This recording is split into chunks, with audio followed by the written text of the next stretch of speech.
The delimitation process, if it is undertaken after the census, will lead to a large increase in the number of seats of northern states, while there will be a significant reduction in the representation of the southern states in parliament. If delimitation is carried out purely on the basis of population, then Kerala and other southern states will suffer, as we have been bringing down our population since 1973. Our states are now said to be punished precisely for our sincere implementation of the National Population Policy of 1976. Effective implementation of population control measures invariably leads to rise in the public health spending. However, while devolving funds, no special consideration is given for the same. Let me place my sincere gratitude to Thiru MK Stalin, the Honorable Chief Minister of Tamil Nadu, for gathering us all here together today. The proposed delimitation of Lok Sabha constituencies is hanging over our heads like the sword of Damocles. Various reports indicate that the BJP-led union government is going ahead into the delimitation process without any consultation. This sudden move is not driven by any constitutional principle or any democratic imperative, but by narrow political interests. The delimitation process, if it is undertaken after the census, will lead to a large increase in the number of seats of northern states, while there will be a significant reduction in the representation of the southern states in parliament. This will suit the BJP as they hold greater influence in the north. If delimitation is carried out purely on the basis of population, then Kerala and other southern states will suffer, as we have been bringing down our population since 1973, when the previous delimitation was carried out, in which the number of seats in the Lok Sabha was reorganized. Our states are now said to be punished precisely for our sincere implementation of the National Population Policy of 1976. When a state faithfully implements a nationally recognized policy, it deserves special consideration for that very reason. Not only is this consideration being denied, but we are even being penalized for fulfilling our duty to the nation. This is the crux of the current issue. The National Population Policy of 1976 was not intended only for specific regions of the country. It was declared by the Union government as a policy for the entire nation. However, many states failed to implement it effectively. Our states, on the other hand, have implemented it commendably. The Union government has praised us time and again for our achievement. Yet the same Union government is now punishing us for having achieved the target and going beyond it. The approach seems to be, now you have a smaller population, so now you deserve lesser funds and lesser representation. This is deplorable. Our states, which have implemented the National Population Policy with dedication upholding the broader national interest, are already being punished in another way. This punishment is in the form of cutting short our share of taxes that is constitutionally due to us. Our decreasing population is being cited to justifying it. Kerala's share, which was 3.875% during the 10th Finance Commission, has now dwindled to a paltry 1.925% in the 15th Finance Commission. Effective implementation of population control measures invariably leads to rise in the public health spending. However, while devolving funds, no special consideration is given for the same. If our parliamentary representation is further reduced, while our share of the nation's wealth continues to decline, we will face an unprecedented situation in which both our rightful share of funds and our political voice to demand them diminish simultaneously.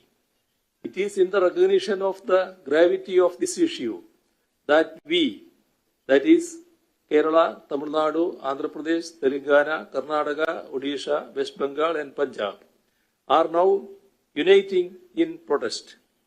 We are gathered here at the invitation of the Honorable Chief Minister of Tamil Nadu, Thiru MK Stalin, to mark the beginning of our coordinated resistance by forming a joint action committee. The Union government's actions, from fiscal policies to language policies to cultural policies to now even the fixation of representation, are destabilizing India's federal system and democratic framework. This cannot be allowed to pass. India's constitution identifies India as a union of states, which underlines our federal character. It strikes a balance between the union and the states. The current effort at delimitation disrupts this equilibrium, disproportionately empowering states that fail to implement national policies like population control. States that prioritize education, healthcare, and gender equity will be penalized for their progressive choices. This creates a perverse incentive, as states will be discouraged from investing in human development for fear of losing political representation. The union government should examine whether this will guide the nation forward or drive us backwards. India's federal structure was designed to protect smaller communities and regional identities. Dr. B.R. Ambedkar, the chairman of the drafting committee of India's Constituent Assembly, warned against the tyranny of the majority, advocating for states' rights to balance central authority. Back in 1988, the Sarkaria Commission reinforced this, stating that federalism is not a mere administrative arrangement, but a fundamental feature of the Constitution. Delimitation that ignores this principle risks reviving colonial-era centralization, while diverse voices were subsumed under majoritarian agendas. The end result was that the Indian people united against our colonizers and drove them out of the country. Those at the helm of affairs today should take due note of our history and what it teaches us. India's federal structure is a cornerstone of our democracy, designed to accommodate the country's vast mosaic of cultures, languages, and regional identities. The diversity that defines India is not just a demographic statistic. It is the bedrock upon which our unity is founded. A robust federal system ensures that every region, with its unique history, language, and cultural heritage, has a voice in the national dialogue. The current process of delimitation poses a serious threat to the preservation of our rich cultural and linguistic diversities as well. Redrawing constituencies solely on the basis of population without accounting for these vital cultural and linguistic factors risks the possibility of marginalizing those regions that have long preserved their distinct identities. This is especially critical for our states, which not only contribute to the nation's demographic fabric, but also enrich its cultural landscape. The strength of India lies in its plurality. Our cultural and linguistic diversities are assets that strengthen our nation enabling us to harness a wide range of perspectives and innovations. Kerala's Kudumbashree initiative, which empowered millions of women, and Tamil Nadu's midday meal scheme are state-specific innovations that became templates for the nation later on. Centralizing power will stifle such localized situations, which are crucial for addressing India's diversity. Cultural preservation and federalism are intertwined in the Indian experience underlines it. When smaller or less populous states lose political clout, their capacity to safeguard their cultural traditions diminishes. A homogenized parliament dominated by populous states could sideline regional priorities, eroding the pluralism envisioned by modern India's founders.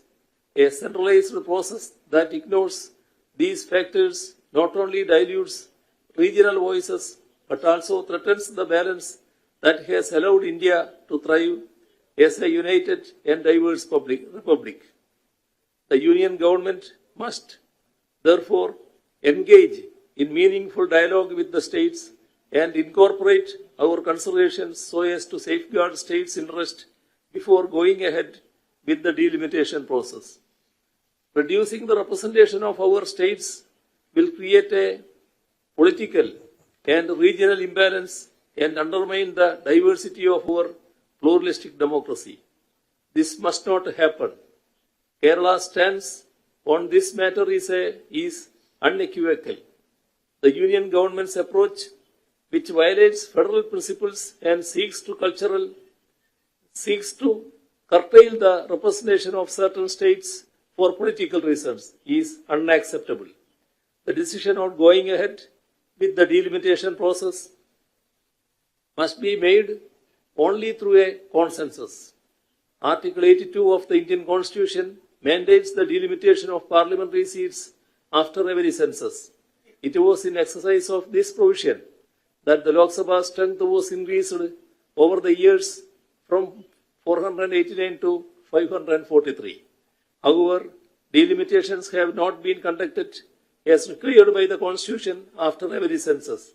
Decisions to conduct or delay delimitation have been made solely on the basis of the transient political convenience of those in power. The 42nd Constitutional Amendment of 1976 froze delimitation until after the first census post 2000. During this period, despite the implementation of the National Population Policy, population disparities persisted in the country, leading to the 84th Constitutional Amendment, which extended the delimitation phase until after the first census post 2026. The 2021 census has not yet been conducted, and the next census is due in 2031. However, the Union government appears to be pushing the delimitation even before that. In the 2011 census, Kerala's population growth was a mere 4.92% compared to the national average of 17.7% between 2001 and 2011. As our states have recorded population growth rates below the national average during this period.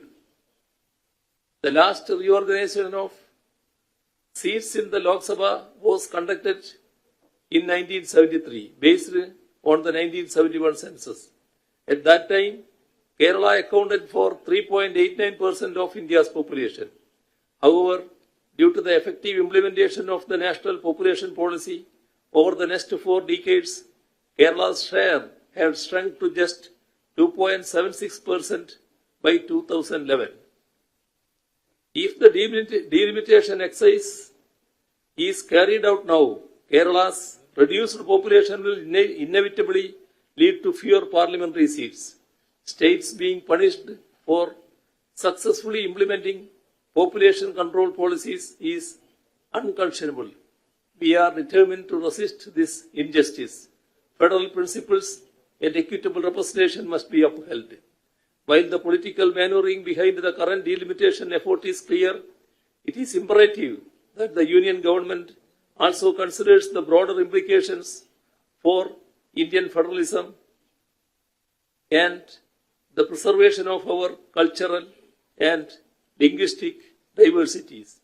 Any action that undermines them will not only destabilize our political institutions but also weaken the very foundation of our democratic society. The Union government's arguments that our states will get additional seats on a pro rata basis cannot be taken at face value. The Union has not been able to clarify whether this pro rata distribution will be based on the current strength of parliamentary seats or on the basis of population figures. Therefore, the Union government should alleviate our fears. It is the Union's responsibility to refrain from unilateral measures and preserve the essence of democracy and federalism. We need to ensure that the delimitation exercise is carried out in such a way that our current proportional share of seats in the parliament is retained. This is the consensus that we all need to arrive at. I am sure that we will be able to do that and that this meeting will serve as a strong foundation for the formation and functioning of the Joint Action Committee, which will take the steps forward in making our consensus upheld at the national level. Let me conclude by stating that federalism is not a gift from the Union, but a right of the states. Our collective resistance is not just about seats. It is a fight to preserve India's soul as a diverse and inclusive democracy. Thank you.